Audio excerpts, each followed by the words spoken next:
Okay all learners, welcome to the class. आज हम profit and loss appropriation के basic format and ये देखेंगे कि एप्रोप्रिएशन से कैपिटल अकाउंट कैसे प्रिपेयर किया जाता है। यहाँ मैंने ऑलरेडी फॉर्मेट बना के रखा है ताकि अपना थोड़ा समय बचे, और इसकी पोस्टिंग साथ साथ मैं डिस्कस करते जा रही हूँ कि आप इसकी पोस्टिंग कैसे करते हैं। सो आपके जितने भी एप्रोप्रिएशंस हैं जो फर्म को पे ऑफ करने होते हैं, यानी interest on capital, partners salary, partners commission, ये एक्चुअली आपका फर्म पे नहीं करता, ये ड्यू करता है, अलाउ करता है और आपके कैपिटल में ट्रांसफर कर दिया जाता है। कि कुछ इस तरह से है जैसे मैंने आपसे लोन लिया 1 लाख का, और 2 साल के बाद आपका इंटरेस्ट जो है वो पर ईयर में बस ऐड करती रही, एंड आफ्टर 2 इयर्स जब मुझे लोन लौटाना है तो मैंने 1,10,000 या 20,000 इंटरेस्ट जोड़कर आपको पेमेंट वापस की। तो फर्म भी कैपिटल एक लायबिलिटी की तरह तब तक रखती है जब तक कि आप उसको डिसाइड नहीं करते कि परमानेंटली रिड्यूस करना है या फर्म बंद हो जाए। सो ऐसी कंडीशन में आप जो भी अमाउंट्स ड्यू करते हैं, ठीक, यानी जो फर्म पार्टनर्स को पे करती है वो एक्चुअली कैश में ना देकर उनके कैपिटल में ट्रांसफर करती है। मतलब मैं एप्रोप्रिएशन के डेबिट में एक्सपेंस होने की वजह से जिन पार्टनर्स के पेमेंट्स को लिखूंगी मैं उसकी क्रॉस पोस्टिंग कैपिटल के क्रेडिट में करती जाऊंगी। क्रेडिट में क्यों करेंगे? रीजन इज कैपिटल लायबिलिटी है एंड लायबिलिटी का इंक्रीज ऑलवेज क्रेडिट साइड में रिकॉर्ड होता है। तो जो चीज़ें कैपिटल में ऐड होंगी उनको हम क्रेडिट करेंगे, और जो चीज़ें कैपिटल को घटाती है, रिड्यूस करती है, हम उनको डेबिट करेंगे। सो ये तो एक बेसिक कॉन्सेप्ट है। यहाँ हम स्टार्ट करने जा रहे हैं कि किन किन चीज़ों से आपका एप्रोप्रिएशन बनता है एंड उसको हम किस तरीके से कैपिटल में ट्रांसफर करते हैं। सो सबसे पहली चीज़, एप्रोप्रिएशन बना ही इसलिए है कि आप उसमें नेट प्रॉफिट रिकॉर्ड करो और उस नेट प्रॉफिट से आपके जो भी एप्रोप्रिएशंस पार्टनर को देने हैं आप उनको पे ऑफ करें। सो सबसे पहली चीज़ जो यहाँ दी जाती है, टू इंटरेस्ट ऑन कैपिटल, मैं शॉर्ट फॉर्म का यूज कर रही हूँ। मैं मान लेती हूँ हमारे 2 पार्टनर हैं एक्स एंड वाई। अब क्योंकि ये इंटरेस्ट ऑन कैपिटल आपके कैपिटल के क्रेडिट में भी ट्रांसफर होगा, इसलिए यहाँ हम X capital and Y's capital mark करेंगे। अब ये जो भी अमाउंट है इसका टोटल इंटरेस्ट ऑन कैपिटल यहाँ एज एन एक्सपेंस डेबिट हो गया। दूसरी चीज जो इसमें आ सकती है दैट इज पार्टनर सैलरी। अब ये पार्टनर आपका एक्स वाई या जो भी है आप उसके नाम के साथ इसको मेंशन कर सकते हैं। अगर दोनों को सैलरी दे रहे हो तो partner salary X capital Y capital आप सेपरेटली शो करोगे एंड एग्रीगेट को आप अमाउंट के कॉलम में ट्रांसफर करोगे। इसके अलावा partners commission, partners commission is also transferred. So partner का ये कमीशन है जिसको हमको कैपिटल में फर्दर ट्रांसफर करना है, और क्योंकि ये एक्सपेंस है एप्रोप्रिएशन के डेबिट में इसको लिखा जा रहा है। अगर क्वेश्चन में ट्रांसफर टू जनरल रिजर्व है तो to general reserve, if it is not there no need to write। कुछ चीजें आपके नेट प्रॉफिट में ऐड भी होती हैं। रीजन, फर्म रिसीव करता है फ्रॉम पार्टनर्स। ऐसी कौन सी चीज है? Interest on drawings. आपने ड्राइंग्स के बारे में पढ़ा होगा। Any amount withdrawn by partner for personal purpose, for personal use। जैसे मैंने अपने बच्चे की फीस पे की और फर्म से मैंने वो पैसे लिए, तो हम इसको ड्राइंग्स कंसिडर करेंगे। हम ड्राइंग्स के ऊपर भी चर्चा करेंगे एंड इंटरेस्ट कैसे कैलकुलेट होता है इसके ऊपर भी मैं वीडियो लेकर आऊँगी। अभी हम ये देख रहे हैं ड्राइंग्स जो है उसका इंटरेस्ट आपके फर्म के लिए इनकम रिसिप्ट है, सो हम इसको क्रेडिट में रिकॉर्ड करते हैं। अब ये आपके लिए रिसिप्ट, फर्म के लिए रिसिप्ट क्यों है? ड्राइंग्स आपका पार्टनर लेकर गया फर्म से अपने पर्सनल काम के लिए, वो जब तक ड्राइंग वापस नहीं करता, इट इज टेम्पररी विड्रॉल, तब तक उसको इंटरेस्ट फर्म को पे करना है।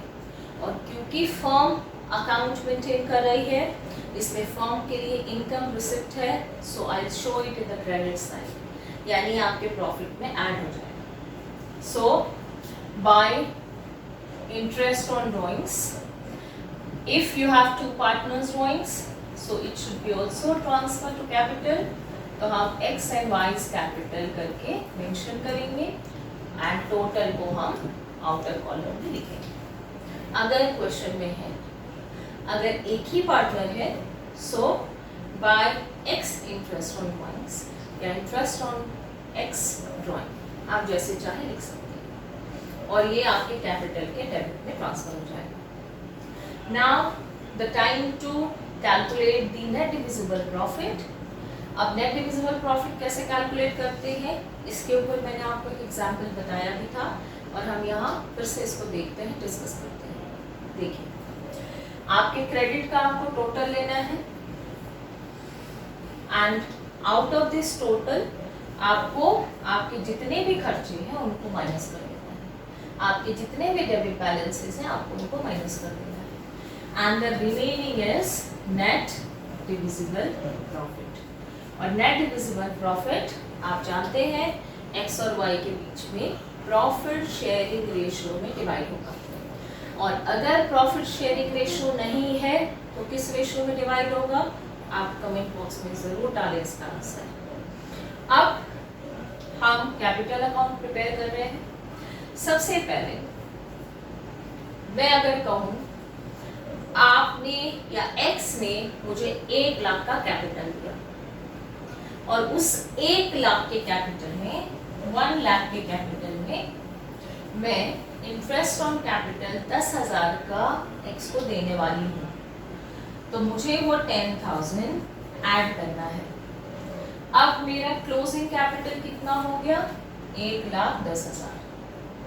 तो मैं आपको यहाँ ये समझाना चाह रही हूँ कि कैपिटल अकाउंट में बिना ओपनिंग कैपिटल लिखे आप उसमें ऐड करने वाली चीज़ें पोस्ट नहीं करोगे। सो सबसे पहली चीज़ जो हम कैपिटल में मेंशन करेंगे दैट इज ओपनिंग कैपिटल, और ओपनिंग कैपिटल आपके क्वेश्चन में गिवन होगा।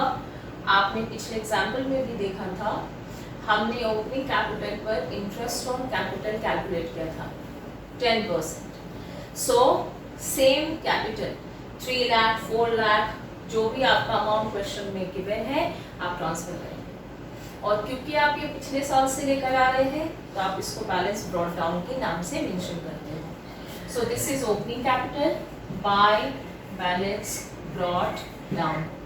क्रेडिट में ही क्यों, क्योंकि लायबिलिटी है और लायबिलिटी का हमेशा क्रेडिट बैलेंस होता है। क्लियर? सो मैं यहाँ क्रेडिट बैलेंस में बाय बैलेंस ब्रॉट डाउन लिखूंगी, मेंशन करूंगी, और ये क्या है, ओपनिंग कैपिटल। देन आपके यहाँ की जो भी डेबिट बैलेंसेस हैं, क्योंकि वो सब ऐड होती हैं, सो आप इसको क्रॉस पोस्टिंग देंगे कैपिटल अकाउंट में। सबसे पहले interest on capital, then partners salary, partners commission. अब इसमें से जो चीज़ ना हो आप वो मेंशन ना करें। अब transfer to general reserve balance sheet में जाती है, इसलिए कैपिटल में ट्रांसफर करने की गलती नहीं करनी है। कैपिटल अकाउंट में वही चीज़ें ट्रांसफर करनी है that is payable to partners. ठीक? सो हमने interest on capitals, partners salary, partners commission दे दिया। अब आते हैं नेट डिविजिबल प्रॉफिट पर। नेट डिविजिबल प्रॉफिट भी पार्टनर्स के बीच में ही बढ़ता है और वो उनके कैपिटल को रेज करते हैं। तो हम यहाँ पर नेट डिविजिबल प्रॉफिट को profit and loss appropriation account से ट्रांसफर कर रहे हैं। आप चाहें तो इनको भी एप्रोप्रिएशन के नाम से लिख सकते हैं, क्योंकि आपको आइडेंटिफाई करना थोड़ा मुश्किल हो जाता है, इसलिए हम interest on capital, partners salary, partners commission के नाम से ही यहाँ मेंशन कर रहे हैं। And profit and loss appropriation, net divisible profit, आपने जो भी बैलेंसिंग फिगर यहाँ कैलकुलेट किया दैट विल ट्रांसफर किया। अब आते हैं डेबिट साइड। डेबिट में वो चीजें ट्रांसफर होंगी जो कैपिटल को कम करती है, घटाती है, जिसमें ड्राइंग्स जो है वो टेम्पररी बेसिस पर आपके कैपिटल को रिड्यूस करता है, इसलिए debit. And interest on drawing also debited. So to interest on drawings, जिसका अमाउंट है उसके कॉलम में ट्रांसफर करते जाना है। देन इसके अलावा दो और चीज़ें हैं जो हम यहाँ ट्रांसफ़र करते हैं या ट्रांसफ़र हो सकती हैं। एडिशनल कैपिटल का मतलब है साल के बीच में अगर पार्टनर ज़रूरत पड़ने पर फर्म में कैपिटल लेकर आ रहा है, ये आपके ओपनिंग कैपिटल को रेस करेगा, तो हम इसको क्रेडिट में शो करेंगे, दैट इज बाय बैक। जो भी पार्टनर लाए, इसी तरीके से जैसे एडिशनल कैपिटल आपके फर्म में आता है तो कैपिटल बढ़ जाता है, तो आपके कैपिटल से परमानेंट विड्रॉल भी हो सकता है, विड्रॉन फ्रॉम कैपिटल। जैसे अगर मेरा कैपिटल 10 लाख है और कुछ समय के बाद हमको रियलाइज होता है कि हमने ज़्यादा पैसे डाल दिए, कम तो लोग पैसा देना अफोर्ड करते हैं, ज़्यादा कोई किसी को पे नहीं करना चाहता, तो ऐसी कंडीशन में आप डिसाइड करते हैं, पार्टनर्स कंसेंसस से डिसाइड करते हैं कि इस 10 लाख के कैपिटल को घटाकर 8 लाख कर दिया जाए, तो 2 लाख का कैपिटल परमानेंटली आप ड्रॉ करके ले जाएंगे। इस पर आपको ना तो वो लौटाना है और ना ही वो ड्राइंग कही जाएगी और ना ही इस पर कोई इंटरेस्ट लगता है। So withdrawal from capital that will reduce, so will write in the debit side to bank. जिसका भी कैपिटल विड्रॉ हो रहा है उसके कॉलम में मेंशन कर दें। सो हमने कैपिटल अकाउंट में क्या क्या चीज़ें लिखी, लायबिलिटी है, सो इसको इंक्रीज करने की चीज़ें हमने क्रेडिट में लिखी हैं, एंड आपका जो भी रिड्यूस या डिक्रीज करने का इफेक्ट रखेगा हमने उसको डेबिट किया है। सो क्रेडिट में सबसे पहले opening capital by balance brought down के नाम से, interest on capital, partners salary, partners commission, net divisible profit, additional capital credit किया। शुरू में याद रखने में मुश्किल होती है तो आप ऐसे याद रखें, एप्रोप्रिएशन की डेबिट की चीज़ें हमने क्रॉस पोस्टिंग में क्रेडिट में डाली एंड क्रेडिट की चीज़ें हम डेबिट कर रहे हैं। So interest on drawings and drawings also. और अगर आपने विड्रॉल फ्रॉम कैपिटल किया है that is also debited. Now get the closing capital, यानी बैलेंसिंग फिगर निकालना है। बैलेंसिंग फिगर कैसे निकालेंगे, एक्स के क्रेडिट साइड का टोटल लीजिए और एक्स के डेबिट साइड से माइनस कर देंगे, घटा देंगे, एंड नेट बैलेंस हम लिखेंगे to balance carried. Similarly Y के कॉलम का टोटल एंड वाई के डेबिट साइड को माइनस करिए, नेट बैलेंस आपका कैरेट डाउन निकलेगा। So after getting the closing capital आप टोटल से फिर इसको क्लोज करेंगे, and this is what is the format of appropriation and capital.